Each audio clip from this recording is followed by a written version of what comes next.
Սա պատմական իրադարձություն է, ցավոք սրտի պատմական իրադարձությունները միայն պոզիտիվ չեն լինում, հատկապես վերջին 8 տարիներին դրանք նաև բացասական իմաստ են ունենում, նման հարձակման, նման վրեժխնդրության մայրաթոռը վեհափառը չեն ենթարկվել Հայաստանի նորագույն պատմության որևէ փուլում։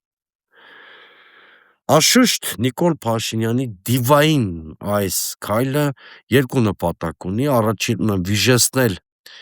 Ավստրիայում վաղը մեկնարկող եպիսկոպոսատ ժողովը կամ հասնել դրա դելեգիտիմացմանը, մասամբ Փաշինյանը հասել է իր նպատակին, որտեղ առանց վեհափառի նախագահության եպիսկոպոսատ ժողով լինել չի կարող, հետևաբար վաղը եւ առաջիկա օրերին մեր եպիսկոպոսները անշուշտ դարձյալ կհավաքվեն եւ իրենց հավատարմությունը մայրաթոռին ու վեհապառին կհայտնեն, բայց դա եպիսկոպոսած հավաք կլինի այլևս, ոչ թե եպիսկոպոսատ ժողով, իսկ գլոբալ նպատակը Նիկոլ Փաշինյանի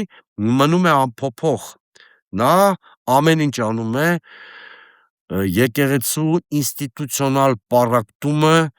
փաստացիորեն ամրագրելու համար։